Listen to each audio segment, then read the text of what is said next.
Hello guys, I am Deshurani. आज मैं आपको स्वामी विवेकानंद जी के जीवन के बारे में बताऊंगी। सो स्टार्ट करते हैं। यदि कोई व्यक्ति यह समझता है कि वह दूसरे धर्मों का विनाश कर अपने धर्म की विजय कर लेगा, तो बंधुओं, उसकी यह आशा कभी भी पूरी नहीं होने वाली। सभी धर्म हमारे अपने हैं। इस भाव से उन्हें अपनाकर ही हम अपना और संपूर्ण मानव जाति का विकास कर पाएंगे। यदि भविष्य में कोई ऐसा धर्म उत्पन्न हुआ जिसे संपूर्ण विश्व का धर्म कहा जाएगा, तो वह अनंत और निर्बाध होगा। वह धर्म न तो हिंदू होगा, न मुसलमान, न बौद्ध, न ईसाई, अपितु वह इन सब के मिलन और सामंजस्य से पैदा होगा।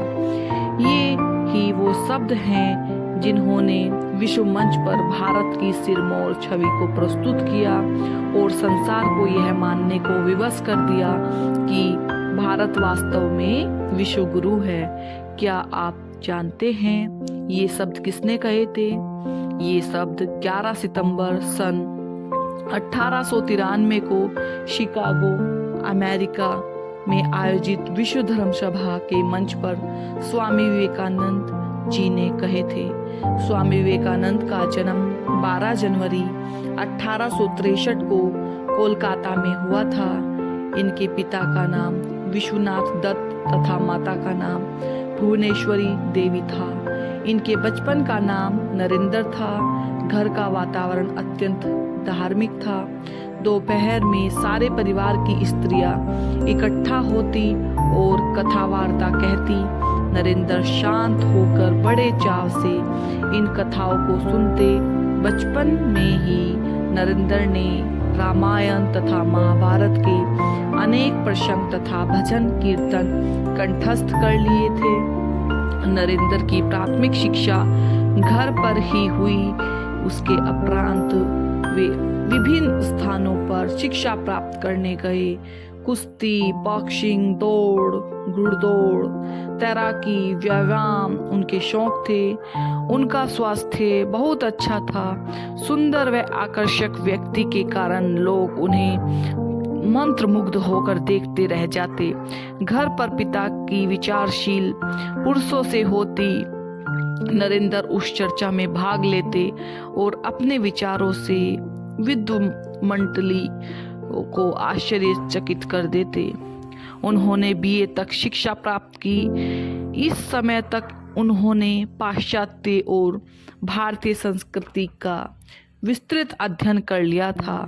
दार्शनिक विचारों के अध्ययन से उनके मन में सत्य को जानने की इच्छा जागने लगी।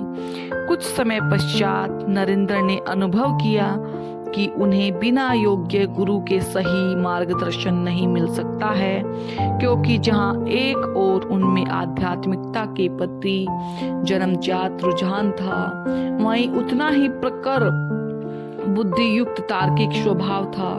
ऐसी परिस्थितियों में वे ब्रह्म समाज की ओर आकर्षित हुए। नरेंद्र नाथ का प्रश्न था, क्या ईश्वर का अस्तित्व है? इस प्रश्न के समाधान के लिए वे अनेक व्यक्तियों से मिले, किंतु समाधान न पा सके। इसी बीच उन्हें ज्ञात हुआ कि कोलकाता के समीप दक्षिणेश्वर में एक तेजस्वी साधु निवास करते हैं। अपने चचेरे भाई से भी नरेंद्र ने इन साधु के बारे में सुना। वे मिलने चल दिए। वे साधु थे स्वामी रामकृष्ण परमहंस। नरेंद्र ने उनसे पूछा, महानुभाव, क्या आपने ईश्वर को देखा? उत्तर मिला, हाँ, मैंने देखा है, ठीक ऐसे ही जैसे तुम्हें देख रहा हूँ। तुमसे भी अधिक स्पष्ट और प्रगाढ़ रूप में। नरेंद्र इस उत्तर पर मौन रह गए। उन्होंने मन ही मन सोचा, चलो कोई तो ऐसा मिला जो अपनी अनुभूति के आधार पर यह कह सकता है कि ईश्वर का अस्तित्व है। नरेंद्र नाथ का संशय दूर हो गया। शिष्य की आध्यात्मिक शिक्षा का श्री गणेश यहीं से हुआ। स्वामी रामकृष्ण परमहंस ने इस उद्विग्न, चंचल और हठी युवक के भावी युग प्रवर्तक और अपने संदेशवाहक को पहचान लिया था। उन्होंने टिप्पणी की, नरेंद्र एक दिन संसार को आमूल झकझोर डालेगा। गुरु रामकृष्ण ने अपनी असीम धैर्य द्वारा इस नवयुवक भक्त की क्रांतिकारी भावना का शमन कर दिया। उनके प्यार ने नरेंद्र को जीत लिया और नरेंद्र ने भी गुरु को उसी प्रकार भरपूर प्यार और श्रद्धा दी। अपनी महासमाधि से 3-4 दिन पूर्व श्री रामकृष्ण परमहंस ने अपनी सारी शक्तियां नरेंद्र को दे डाली और कहा, मेरी इस शक्ति से जो तुमसे संचारित कर दी है, तुम्हारे द्वारा बड़े बड़े कार्य होंगे और उसके बाद तुम वहां चले जाओगे जहां से आए हो। रामकृष्ण परमहंस की मृत्यु के पश्चात नरेंद्र परिवारजक के वेश में मठ छोड़कर निकल पड़े। उन्होंने संपूर्ण भारत में घूम घूम कर रामकृष्ण के विचारों को फैलाना प्रारंभ कर दिया। वे भारतीय जनता से मिलते, उनके सुख दुख बांटते, दलित शोषितों के प्रति उनके मन में विशेष करुणा का भाव था। यह समाचार पढ़कर वे कोलकाता में एक आदमी भूख से मर गया, द्रवित स्वर में वे पुकार उठे, मेरा देश, छाती पीटते हुए उन्होंने स्वयं से प्रश्न किया, धर्मात्मा कहे जाने वाले हम सन्यासियों ने जनता के लिए क्या किया है? इसी समय उन्होंने अपना पहला कर्तव्य तय किया, दरिद्र जन की सेवा, उनका उद्धार। उनके द्रवित कंठ से यह स्वर फूटा, यदि दरिद्र पीड़ित मनुष्य की सेवा के लिए मुझे बार बार जन्म लेकर हजारों यातनाएं भी भोगनी पड़ी तो मैं भोगूंगा। स्वामी जी अपने जीवन के कुछ उद्देश्य निर्धारित किए। स्वामी जी ने सबसे बड़ा कार्य धर्म सेना की, धर्म की पूर्ण स्थापना का था। उस समय भारत ही नहीं वरन संपूर्ण विश्व में बुद्धिवादियों की धर्म से श्रद्धा उठती जा रही थी। अतः आवश्यक था धर्म की ऐसी व्याख्या प्रस्तुत करना जो मानव जीवन को सुखमय बना सके। दूसरा कार्य था हिंदू धर्म और संस्कृति पर हिंदुओं की श्रद्धा जमाए रखना जो उस समय यूरोप के प्रभाव में आते जा रहे थे। तीसरा कार्य था भारतीयों को उनकी संस्कृति, इतिहास और आध्यात्मिक परंपराओं का योग्य उत्तराधिकारी बनाना। स्वामी जी की वाणी और विचारों से भारतीयों में यह विश्वास जागृत हुआ कि उन्हें किसी के सामने मस्तक झुकाने तथा लज्जित होने की आवश्यकता नहीं। लगभग 3 वर्ष तक स्वामी जी ने संपूर्ण भारत का भ्रमण कर प्रत्यक्ष ज्ञान प्राप्त किया। इस अवधि में अधिकांशतः वे पैदल ही चले। उन्होंने देश की अवनति के कारण वे पर मनन किया और उन साधनों पर विचार किया जिनसे कि देश का पुनरुत्थान हो सके। सन 1893 ईस्वी में शिकागो अमेरिका में संपूर्ण विश्व के धर्म आचार्यों का सम्मेलन होना निश्चय था। स्वामी जी के हृदय में यह भाव जागृत हुआ कि वे भी इस सम्मेलन में जाएं। खेत्री नरेश जो कि उनके शिष्य थे ने स्वामी जी की इस भावना की पूर्ति में सहयोग किया। खेत्री नरेश के प्रस्ताव पर उन्होंने अपना नाम विवेकानंद धारण किया और अनेक प्रचंड बाधाओं को पार कर इस सम्मेलन में सम्मिलित हुए। निश्चित समय पर धर्म सभा का कार्य प्रारंभ हुआ। विशाल भवन में हजारों नर नारी श्रोता उपस्थित थे। सभी वक्ता अपना भाषण लिखकर लाए थे, जबकि स्वामी जी ने ऐसी कोई तैयारी न की थी। धर्म सभा में स्वामी जी को सबसे अंत में बोलने का अवसर दिया गया, क्योंकि वहां न कोई उनका समर्थक था न उन्हें कोई पहचानता था। स्वामी जी ने ज्यों ही श्रोताओं को संबोधित किया, अमेरिका वासी बहनों और भाइयों, त्यों ही सारा सभा भवन तालियों की गड़गड़ाहट से गूंज उठा। बहुत देर तक तालियां बजती रही। पूर्व के सभी वक्ताओं ने संबोधन में कहा था, अमेरिका वासी महिलाओं व पुरुषों, स्वामी जी के अपने तो भरे संबोधन से ने सभी श्रोताओं का हृदय जीत लिया। तालियां थमने पर स्वामी जी ने व्याख्यान प्रारंभ किया। अन्य सभी वक्ताओं ने जहां अपने अपने धर्म और ईश्वर की श्रेष्ठता सिद्ध करने की कोशिश की, वहीं स्वामी विवेकानंद ने सभी धर्म को एकाकार करते हुए घोषणा की, लड़ो नहीं, साथ चलो, खंडन नहीं, मिलो, विग्रह नहीं, समन्वय और शांति के पथ पर बढ़ो। इस भाषण से उनकी ख्याति संपूर्ण विश्व में फैल गई। अमेरिका के अग्रणी पत्र दैनिक हेराल्ड ने लिखा, शिकागो धर्म सभा में विवेकानंद ही सर्वश्रेष्ठ व्याख्याता हैं। प्रेस ऑफ अमेरिका ने लिखा, उनकी वाणी में जादू है, उनके शब्द हृदय पर गंभीरता से अंकित हो जाते हैं। स्वामी जी की विदेश यात्रा के कई उद्देश्य थे। एक तो वे भारतवासियों के इस अंधविश्वास को तोड़ना चाहते थे कि समुद्र यात्रा पाप है तथा विदेशियों के हाथ का अन्न जल ग्रहण करने से धर्म नष्ट हो जाता है। दूसरा यह है कि भारत में अंग्रेजी प्रभाव वाले लोगों को वे यह भी दिखाना चाहते थे कि भारतवासी भले ही अपनी संस्कृति का आदर करे या न करे, पश्चिम के लोग जरूर उससे प्रभावित हो सकते हैं। शिकागो सम्मेलन के बाद जनता के विशेष अनुरोध पर स्वामी जी 3 वर्ष तक अमेरिका और इंग्लैंड में रहे। इस अवधि में भाषणों, वक्तव्यों, लेखों, वाद विवादों के द्वारा उन्होंने भारतीय विचारधारा को पूरे यूरोप में फैला दिया।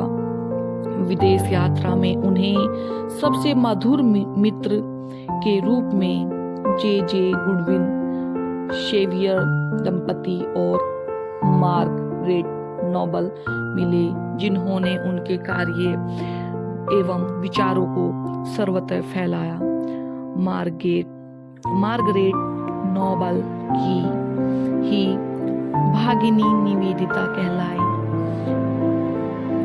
भगिनी निवेदिता भारतीय तपस्वी समाज में प्रवेश करने वाली प्रथम पाश्चात्य महिला थी। इन्होंने पश्चिम में विवेकानंद की विचारधारा के प्रचार प्रसार हेतु जितना कार्य किया उतना किसी और ने नहीं किया। विदेश यात्रा के दौरान ही उनकी भेंट प्रसिद्ध विद्वान मैक्स मुलर से हुई।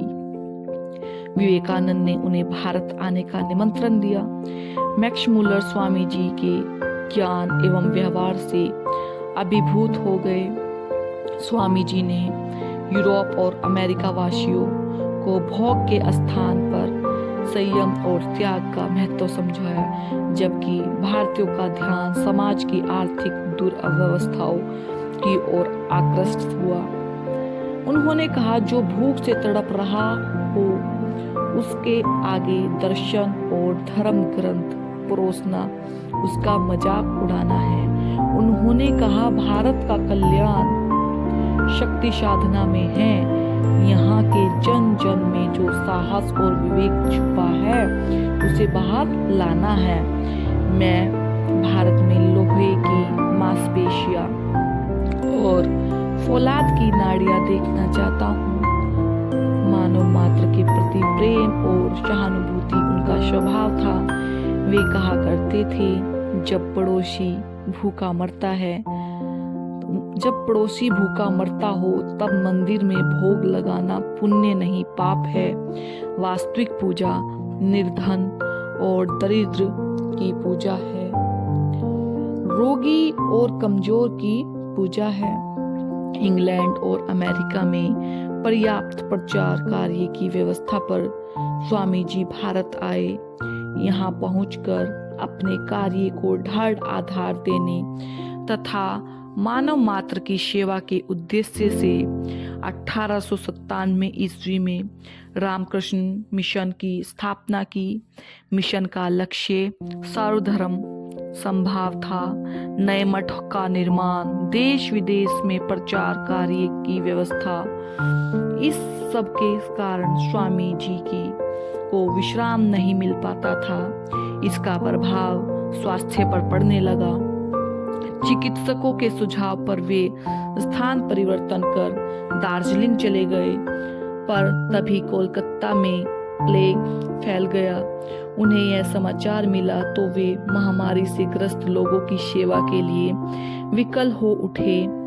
उन्होंने कोलकाता लौटकर प्लेग ग्रस्त लोगों की सेवा का कार्य शुरू कर दिया। स्वामी जी के हृदय में नारियों के प्रति असीम उदारता का भाव था।